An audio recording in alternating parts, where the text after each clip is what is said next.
Hey guys, what's up? My name is Christian and we are going to have part 3 of our little mini series of the basics of Pro Tools here. As you can see, we're going to switch it up a little bit today because over the past few episodes, I've showed you some basics within Pro Tools, the program itself, but I didn't show you what it looks like to have a very simple recording setup. Usually in my videos, I just use one microphone, or if I'm playing guitar, I will just directly plug my guitar in. And so what do we have here? We have our computer, obviously. We have our Focusrite interface right there. We have our speakers, right?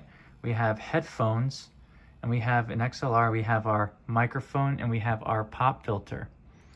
Now, as you can see, we have Pro Tools open already with a track created. Command-Shift-N, right? That's how you create a new track. And then you will choose audio and mono. Okay, so what exactly is going on in this setup? If you've never recorded into Pro Tools before and you're just stumbling across this video, please help support this channel by hitting like, subscribe for more content like this. And I'm just here to show you the basics of getting a simple audio recording into Pro Tools, right? So let's take a closer look at the audio interface here. We have a Focus 2i2, which means this is a 2 input, 2 output interface. And this interface is super crucial to our recording process because this is what allows us to get our vocal, our microphone, or instrument, whatever you're recording, into Pro Tools itself, right? This is USB, so this is going directly into the USB port of my Mac here.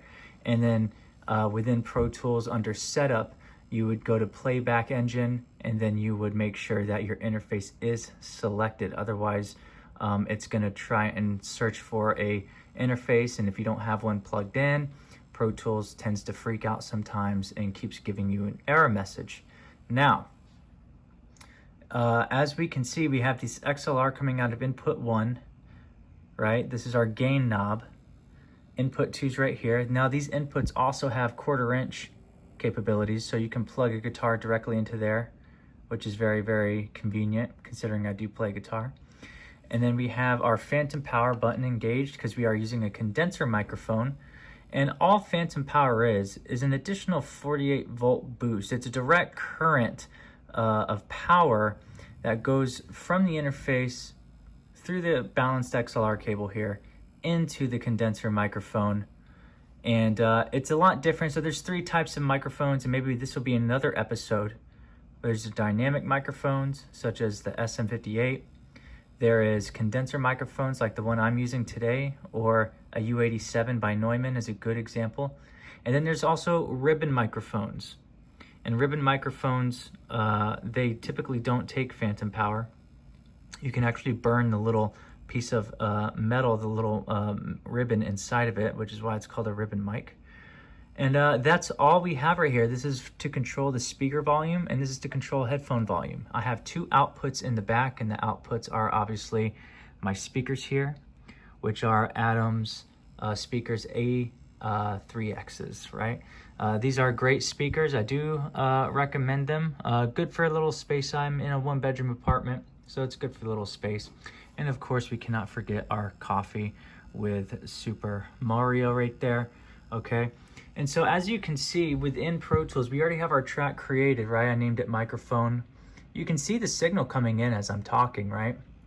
That green is the signal picking up from me just talking into the camera, into the microphone. And if you notice, you have a little button right here. And you can tell as the green is not showing anymore, that's because it's not allowing signal to come through per se. This is our record enable button, which we kind of went over in part 1, but not really in depth. So whenever you record into Pro Tools, this has to be enabled.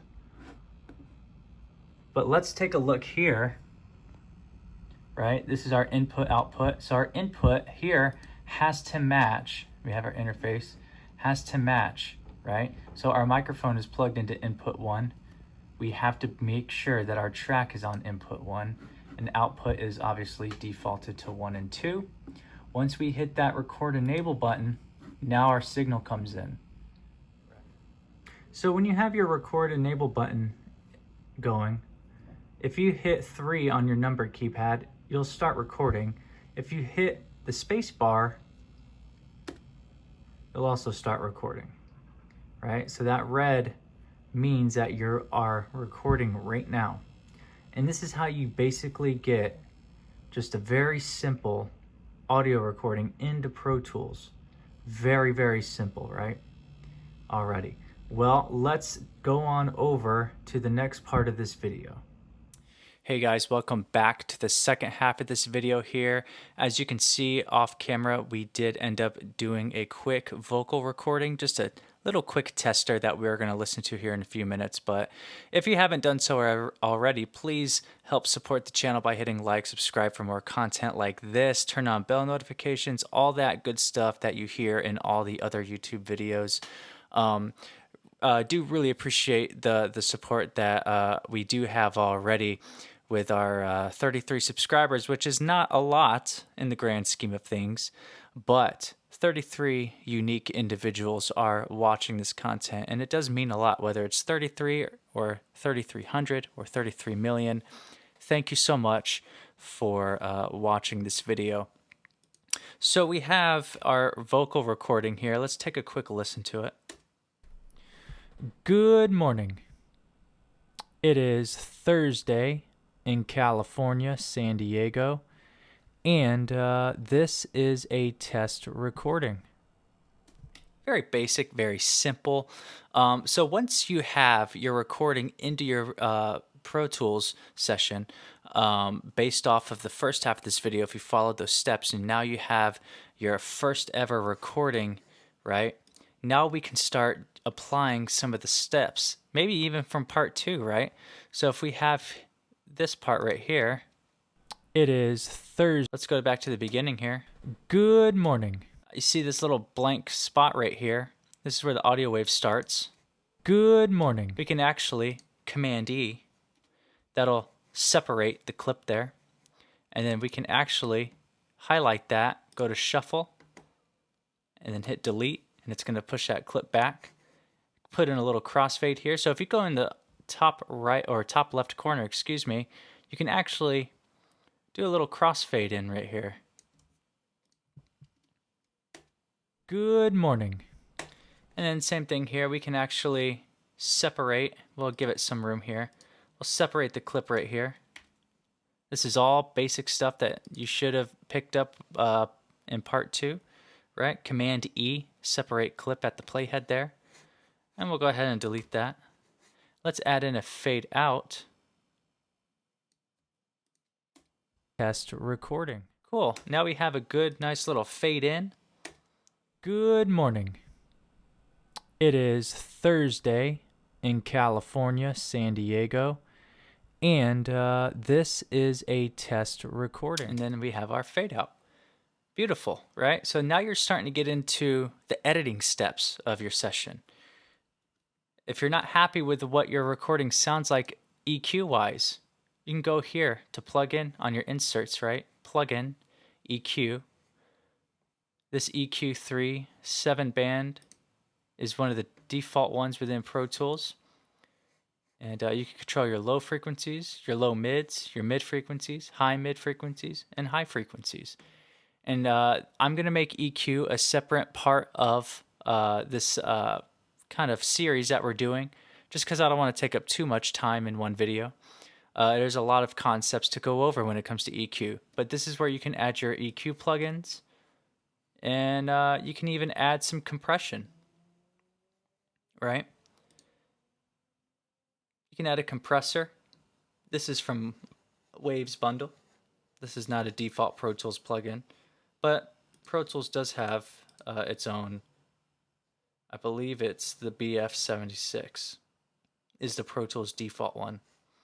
And so you can start doing your compression, which we'll go over as well in a later video. If you notice, Audio Suite also gives you a bunch of different little processing abilities here. As you can see, it looks similar as if you were to go to a plugin, because these are plugins right here under Audio Suite. But the difference is you can actually turn these off by command clicking. You can bypass them.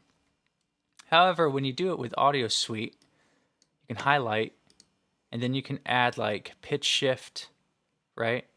Reverb. So if I add like reverb to this section, for the sake of the video, let's just go ahead and not make it 100% wet, but let's do like 50%, 49%. We'll render it. And then you can see now this section is changed and has reverb. So, good morning. It is Thursday in California, San Diego. And so that's what Audio Suite does, is within that highlighted section, it affects that section only, versus your inserts here will affect the overall track as a whole. So Command Z will actually undo your action there. So now we should be back to normal. It is Thursday in California, and that is some of the basics of what you can do to manipulate your track within Pro Tools after you do get it in.